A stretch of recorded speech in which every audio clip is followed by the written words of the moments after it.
righteousness and taqwa. Be God conscious. What is bir? Bir is that you do good. And taqwa is the piety that protects you from going into the wrong direction. And I don't have to tell you what are some of the wrong directions. We know it within our lives.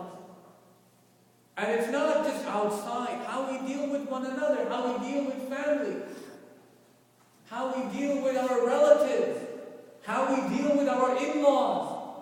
How do we deal with them?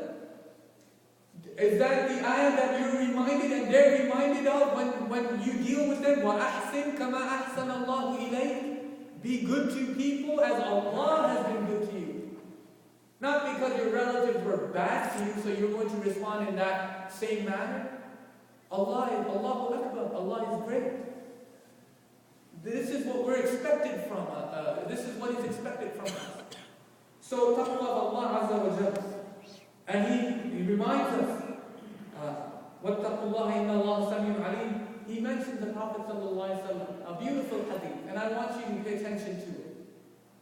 Nothing else. اتَّقِ اللَّهَ حَيْثُ مَا كُنْتَ. Have God consciousness wherever you are. Whatever state, whatever position you're in, have God consciousness. Have taqwa of Allah. So if you're not surrounded with Muslims, if you're not in the masjid, even outside, even at the marketplace, anywhere you go, have taqwa of Allah. وَأَتْبِعِ السَّيِّئَةَ الْحَسَنَةَ تَمْحُوهَا. And follow a bad deed with a good one. And that bad deed will be wiped out. This is a principle in Islam. If you have stumbled, if you have slipped, if you have gone into the right direction, follow a bad deed with a good one, and it will wipe out. This is a deal that the Prophet ﷺ is teaching us. وَخَالِقِ النَّاسَ بِخُلُقٍ حَسَنٍ. And deal with people in the best of manners. وَأَقُولُ قَوْلِي هَذَا وَأَسْتَغْفِرُ اللَّهَ لِي وَلَكُمْ وَلِسَائِرِ الْمُسْلِمِينَ.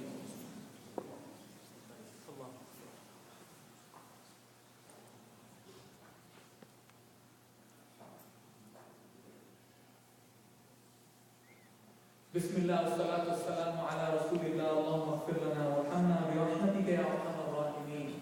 Allah Azza wa Jalla, He mentions in Surah al-hujarat, إِنَّمَا الْمُؤْمِنُونَ إِخْوَةٌ. إِنَّمَا الْمُؤْمِنُونَ إِخْوَةٌ. That the believers, إِنَّمَا, they're only, this is their relationship with each other, if you could put it. That their relationship is of brotherhood, brothers to one another.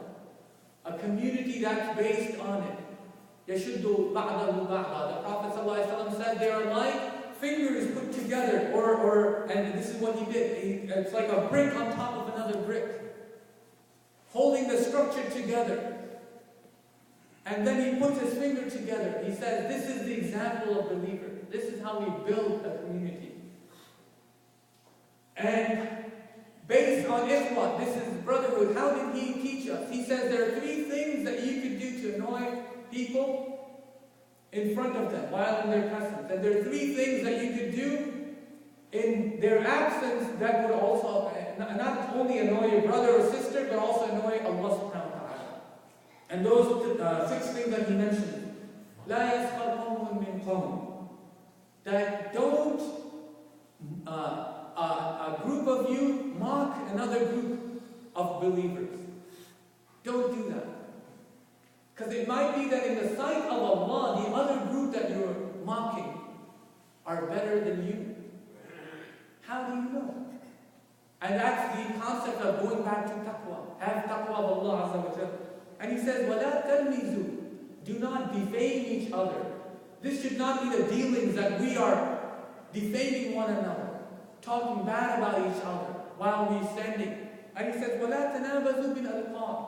And don't insult people, giving them bad nicknames. Bad nicknames to each other. This is not the way believers deal with one another.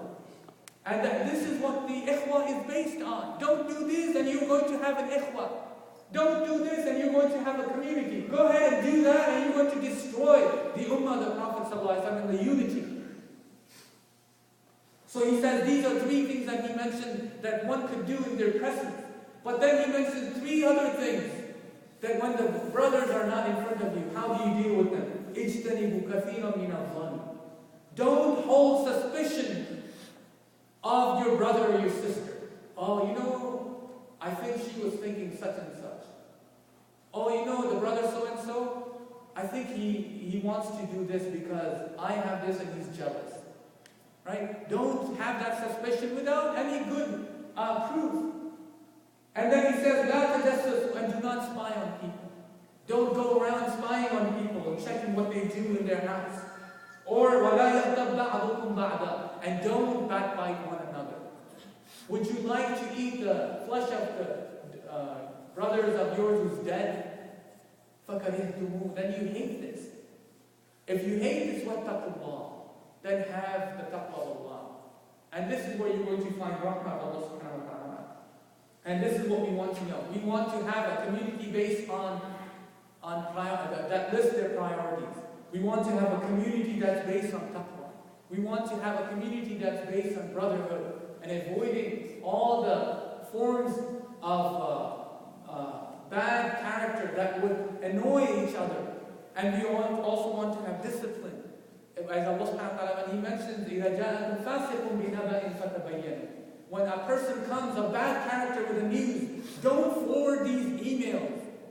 Oh, Sheikh so-and-so, this is what we heard about. I got an email the other day about an imam of a masjid. And there was something about a paper that's not even reliable. It was on internet. One person posting a blog and the other person forwarding it.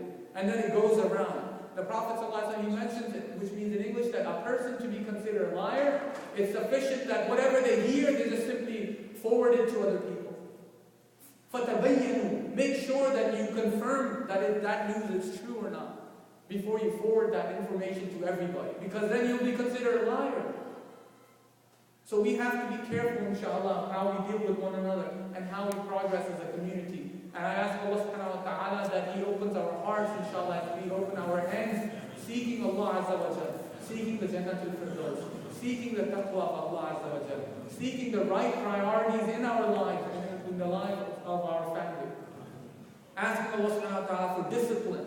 Asking and seeking Allah subhanahu wa ta'ala in every action, in every situation that we have to make a decision. And to be good brothers and sisters to one another, good relatives to one another, good neighbors to others. وَأَحْسِنْ كَمَا أَحْسَنَ اللَّهُ